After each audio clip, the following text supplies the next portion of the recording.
नमस्कार प्रेक्षकांनो, परीज वाईज चॅनलमध्ये आपले खूप खूप मनापासून स्वागत। ठरलं तर मग या मालिकेचा आजचा म्हणजे 3 ऑक्टोबरचा भाग आपण ऐकत आहात आणि आजच्या भागामध्ये प्रियाने भरपूर तमाशा केलेला आहे। आजचा भाग खूप इंटरेस्टिंग दाखवलाय, शेवटपर्यंत बघत राहा। काल आपण पाहिलं सायली प्रियाच्या गाडीमध्ये बसलेली आहे आणि ती काही केल्या आता उतरतच नाहीये गाडीतून। तर आता आज काय होणार आहे ते आपण या व्हिडिओमध्ये पाहूया। अर्जुन आता प्रियाला म्हणत असतो की अगं काय आहे ना तन्वी, तू जा माझ्या बायकोला घेऊन, ती किती हट्टी आहे तुला माहीतच आहे, वेगळं सांगायची तुला गरज नाही ग, त्यामुळे जा तू सायलीला घेऊन जा, उगीच रस्त्यावर नको तमाशा करू, आणि तू घरी चाललीच आहे मग घेऊन जा की सायलीला, तुझ्या सोबत घेऊन जा तिला, मला पण ना आता ऑफिसला जायचे, माझ्या ऑफिसमध्ये पूजा आहे ना आज, त्यामुळे मला ऑफिसला जायचं आहे आणि पूजा झाली की मी पण येतोच घरी, बायको तू जा तन्वी सोबत, तुला पिक करायला येतो मी बायको, असं म्हणून अर्जुन प्रियाला पण म्हणतो मुद्दाम बाय प्रिया। आता बघा प्रेक्षकांनो, प्रियाला सायलीला घेऊन जावंच लागतं गाडीमध्ये आणि हा सगळा अर्जुन आणि सायलीचा एक मस्त असा प्लॅन होता।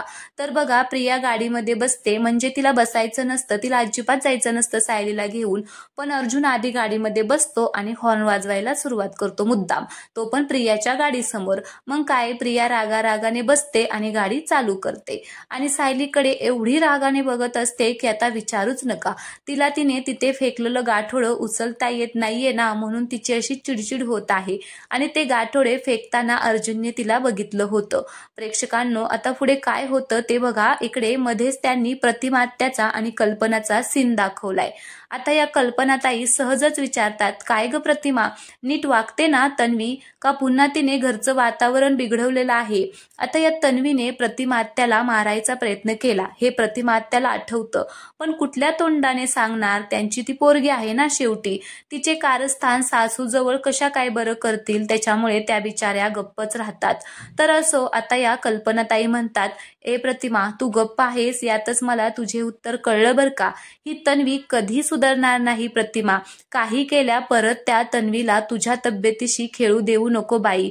आता या दोघींचा सीन झाल्यावरती इकडे सायली आणि अर्जुनचा सीन दाखवलाय परत, म्हणजे प्रिया आता गाडीमध्ये बसली आहे आणि प्रिया पुढे गेल्यानंतर अर्जुन माघारी आलाय आणि त्याने ते प्रियाचं गाठोडं उचललंय आणि त्यातले फोटोज आणि वस्तू तो बघतो आणि त्याला आता असं वाटतं की हे जे गाठोडं प्रियाने फेकले ते सायलीचं गाठोडं आहे, कारण मुळातच प्रिया ही तन्वी म्हणून यांच्या घरी आलेली आहे। तर प्रेक्षकांनो, त्यामुळे साहजिकच अर्जुनचा असा गैरसमज होणारच की तिच्याजवळ असलेलं गाठोडं तिचं आहे आणि तिने जे गाठोडं आता इथं फेकले ते सायलीचं गाठोडं आहे। आता असं अर्जुनचा गैरसमज झालेला आहे। अर्जुन त्यातल्या वस्तू बघून आता खूप खुश होतो आणि विचार करतो, अरे वा, फायनली सायलीचं गाठोडं मला सापडलं, या तिच्या बालपणीच्या सगळ्या वस्तू आहेत आणि तो खूप खुश होतो आणि सायलीला लगेच मेसेज करतो। सायली प्रियाच्या गाडीत बसलेली आहे आणि आता ती आता मेसेज वाचते अर्जुनचा, फायनली बायको तुझे गाठोडं सापडलं आणि ते माझ्याकडे आहे। अर्जुन सायली आता किती खुश झालेत ना, तर आता बघा प्रियाला मात्र काही माहिती नाही अजून की अर्जुनला ते गाठोडं मिळाले म्हणून। तर आता पुढे प्रियाचा मोठा भ्रम निराश होणार आहे बरं का प्रेक्षकांनो, तिला आता खूप मोठा धक्का बसणार आहे। आताही जेव्हा पुन्हा ते गाठोडं घ्यायला जाईल तेव्हा ते गाठोडं तिथे नसणारच आहे। तर आता पुन्हा कल्पना आणि प्रतिमाचा सीन दाखवलाय त्यांनी। प्रतिमा त्या म्हणतात, तन्वी काय करू शकते याचा अंदाज मला आहे ग कल्पना, मला सायलीने पण सांगितले की तन्वीपासून सावध राहा म्हणून, कुठल्याही चुकीला तिथल्या तिथे उत्तर द्यायचं आणि मी तेच करते कल्पना। आता कल्पनाताई म्हणतात, हो तन्वी तुला काहीही बोलले ना प्रतिमा, तर तू तिला सरळ कर हा। आता इथे ना प्रेक्षकांनो, या महिपतचा सीन दाखवलाय नंतर। महिपतला कळले की प्रियाचं गाठोडं गायब झाले ते, आता तो त्याच्या सिक्युरिटी गार्डला खूप मारतो, का रे झोपा काढता का रे, तुला कशाचे पैसे देतो मी, मोबाईलवर गेम खेळायचे पैसे देतो का। तो बिचारा सिक्युरिटी गार्ड म्हणतो की साहेब मी गेट जवळच होतो आता। महिपत म्हणतो, मग कपाट काय आपोआप उघडलं का, माझ्या घरातलं सगळ्या वस्तू आपोआप इकडे तिकडे झाल्या का, माझ्या घरात चोरी झाली, तू झोपा काढत होता का रे। महिपत खूप मारत असतो सिक्युरिटी गार्डला। तेव्हा नागराज म्हणतो जाऊ दे रे. मग त्याला खरंच माहिती नसेल रे. मग आता इकडे तो सिक्युरिटी गार्ड तिथून निघून जातो. म्हणजे महिपत त्याला जाऊ देतो. चल जा आणि पुन्हा तोंड दाखवू नकोस इकडे.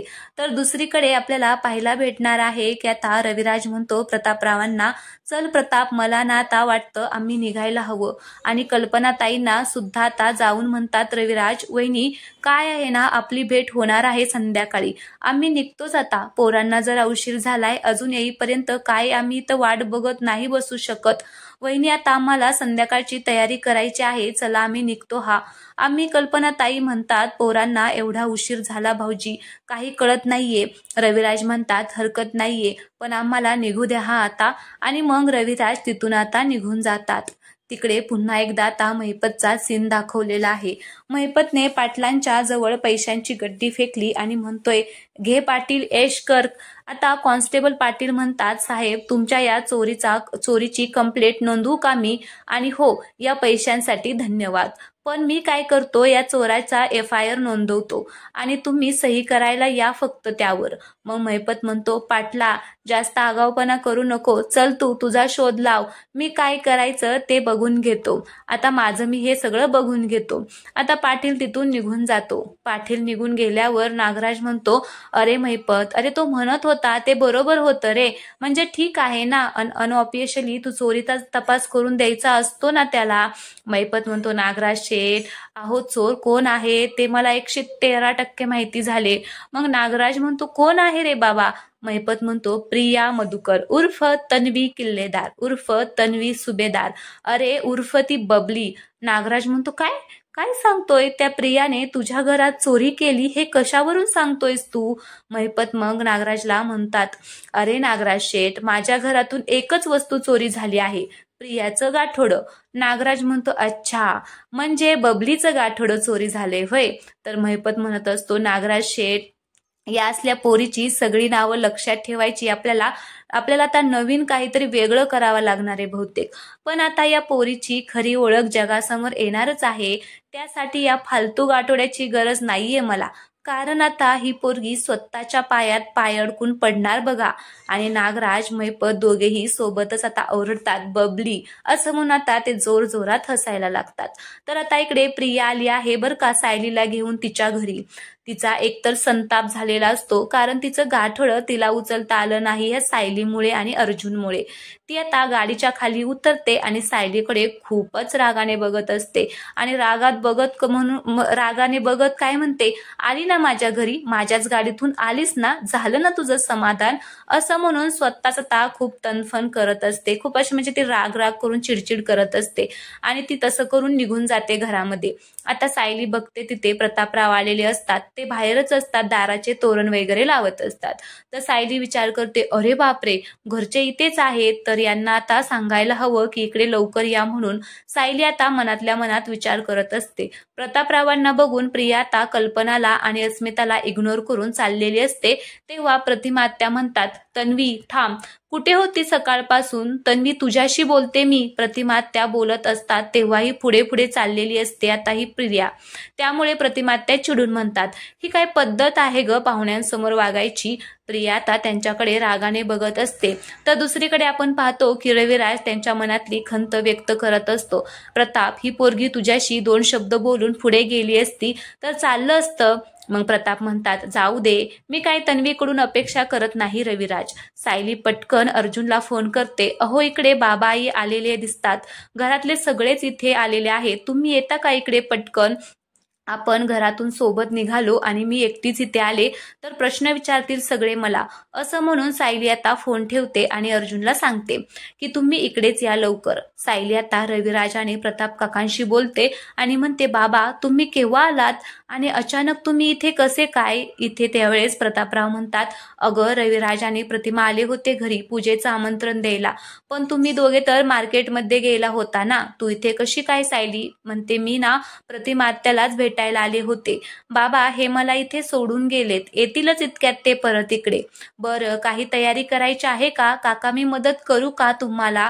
रविराज म्हणतात अगं नाही बेटा, सायली झालं सगळं आता. त्यावर आता सायली म्हणते बरं मी प्रतिमा आत्याला भेटून येते, प्रतिमा आत्याला काही मदत हवी का आहे का ते बघून येते काका. असं म्हणत सायली आता गेली आहे तिथून. तर बघा प्रेक्षकांनो, प्रिया खरंच किती चुकीची वागली आहे. तसं पाहायला गेलं तर प्रेक्षकांनो हिचं रक्ताचं नातं नाहीयेच यांच्याशी काही. तर बघा आता सायली जेव्हा असं बोलून घरात जाते ना, तेव्हा रविराज यांना फारच वेगळं वाटतं. ते म्हणतात की बघणारे प्रताप, एकाच घरात वाढलेल्या, एकाच माणसाच्या संस्कारात वाढलेल्या दोघी पोरी, किती फरक आहे रे या दोघींच्या वागण्यात. एक लखलखतं सोनं आणि दुसरीला लोखंड म्हणावे एवढी ही तिची लायकी नाहीये. मग प्रतापराव म्हणतात हो रे रविराज, खरं आहे तुझं. अरे माझ्या दोन्ही मुलांपैकी एकाचं भाग्य आणि दुसऱ्याचं दुर्भाग्य असंच म्हणावं लागेल. आणि बघ ना, हे सगळं बघणं माझ्याच नशिबात आले. तर आता इकडे बघा प्रेक्षकांनो, खरा तमाशा आता चालू झालाय. प्रिया प्रतिमा त्याला उलटून उत्तर देत म्हणते मी या पाहुण्यांना आमंत्रण केलंय का? नाही ना. मग यांचा मान ठेवायची मला काहीच गरज नाहीये. प्रियाशी बोलते तेव्हा प्रतिमात्याला खूपच राग येतो. प्रतिमात्या म्हणतात तन्वी, तोंड सांभाळून बोल, ही तुझ्या सासरची माणसं आहेत. प्रिया म्हणते हो मला चांगलंच आठवतं आई, हीच माणसं आहेत ज्यांनी मला घराच्या बाहेर काढलेलं आहे. आता कल्पना आणि अस्मिता तिथेच बसलेल्या आहेत बरं का. आता सायलीला पण इतका राग येतो हिच्या उद्धट बोलण्याचा, पण काही ती जरा थोड्या वेळ शांत असते. प्रतिमात्या म्हणतात प्रिया उलट उत्तर देते म्हणजे बरोबर आहे का ग तुझं? आई मी हे सगळं कशाला लक्षात ठेवायचं आणि का एवढं सगळं यांनी केलं तरी मी यांना आदरच द्यायचा, मी यांच्याशी नीटच बोलायचं का आणि मीच नेहमी तोंड सांभाळून बोलायचं का? उठता बसता माझ्यावर संशय घेतला जातो. कुठे चाललीस तू? कशाला चाललीस तू? बाहेर चाललीस का तू? अरे मी जरा बाहेर गेले तर काय कोणाचा खून करणार आहे का? प्रेक्षकांनो, ही कशी वागते आणि हिला कोणी विचारणार नाही असं शक्य तरी आहे का? तर बघा आता स्वतःला वाटेल तसं वागते आणि आता म्हणते कशी बघा की अरे कोर्टात एकदा खोटी साक्ष काय दिली तर मला काय आयुष्यभराची शिक्षा देणार आहात का? हिच्या बोलण्यावरून कळतं की प्रेक्षकांनो हिला कसलाच गिल्ट नाहीये, हिला काहीच वाईट वाटत नाहीये. तर रविराज प्रताप पण आता घरात आलेले असतात. हिचा आवाज ऐकून सगळेच आता प्रियाकडे खूप रागाने बघत असतात.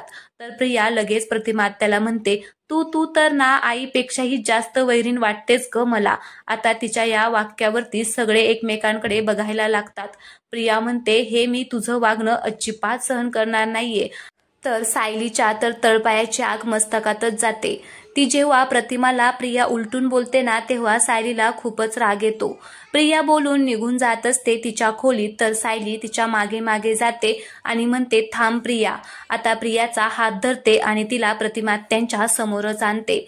प्रियाला आता सायलीचा खूपच राग येतो. सगळेजण आता प्रिया आणि सायलीकडे बघतच राहतात. सायली आता प्रियाला ओढून आणते आणि म्हणते की प्रतिमात्याची माफी माग. आता ही प्रिया आता केसाला झटका देऊन म्हणते चल ग, कशाची माफी मागायची ग सायली? तर आता सायली म्हणते आईचा अपमान केलायस तू. प्रिया अगं हे जे काही तू बरळत असते ना नेहमी, त्याची सवय आहे आम्हाला, पण प्रतिमात्याला तू बोललीस ना प्रिया तर ते कोणीही सहन करणार नाही. चल चुपचाप माफी माग. त्यावर आता प्रिया म्हणते सायली सगळ्याच्या आधी तूच इथे तोंड वाजवायला आलीस ना ग सायली. रविराज ओरडतात बर का प्रियावर आणि म्हणतात हो, कारण तिला अजूनही आशा आहे की तुझ्या डोक्यामध्ये कधीतरी प्रकाश पडेल. नाही, पण मला माहिती होतं की तू कधीही सुधारणार नाहीयेस, हे मला चांगलंच माहिती आहे. म्हणूनच तू आज प्रतिमाचा अपमान करून सुद्धा मी गप्प राहिलेलो आहे. आता रविराज जेव्हा प्रियाला असं बोलतात ना, तेव्हा प्रिया लगेच रविराजांकडे येते आणि मग ती म्हणते की बाबा, अहो बाबा ऐका ना माझा गैरसमज नका करून घेऊ माझ्या बाबतीत. बाबा मला ना आता या उलट तपासणीचा कंटाळा आलाय बाबा. तुम्ही विचारा ना मला, तुम्ही वाटेल ते प्रश्न विचारा, उलट तपासणी करा, मला काही नाही फरक पडणार. पण ती सायली कोण आहे ती आणि मला प्रश्न विचारणारी कोण आहे? प्रिया जेव्हा असं बोलते तेव्हा सायली म्हणते प्रिया अगं जरा तरी लाज बाळग. रविराज काकांचा विरोध पत्करून प्रतिमात्याने तुला इथे राहायची परवानगी दिली आणि तू प्रतिमात्यालाच उलट उत्तर करतेस. अगं स्वतःच्या आईशी वागायची ही कुठली पद्धत आहे? आता प्रिया सायलीचं ऐकून घेते आणि मग म्हणते, सायली तू कोण आहेस ग मला शिकवणारी? माझ्या आईशी मी कसं वागायचं आणि कसं नाही ते. इतकी वर्ष तू आईशिवाय वाढलेली आहे आणि आता सुद्धा तू तुझ्या आईशिवाय जगतेस ना. एक तर तुझ्या आईबापांचा पत्ता नाहीये आणि तू आली मोठी माझ्या आईबापावरून मला शहाणपण शिकवणारी. आता मात्र प्रतिमात्याची सटकते बर का. प्रतिमात्याला खूपच राग येतो आणि प्रतिमात्या जोरात आता प्रियाच्या कानाखालीच वाजवते आणि काय सॉलिड तिला उत्तर देते. तर आता प्रियाचं चांगलंच आता इथे सगळ्यांनी राग केलेला आहे. तर आजचा भाग आता मस्त होता आणि खूपच इंटरेस्टिंग असा होता. तर त्यामुळे तुम्ही चॅनलला सबस्क्राईब करा आणि उद्याचा भाग पाहण्यासाठी तुम्ही व्हिडिओला लाईक सुद्धा करा, म्हणजे मला कळेल की तुम्हाला हा असा प्रकारचा व्हिडिओ आवडलेला आहे. जर तुम्ही म्हणत असाल की फोटो टाकून मी बोलावं तर तेही तुम्ही सांगा. धन्यवाद.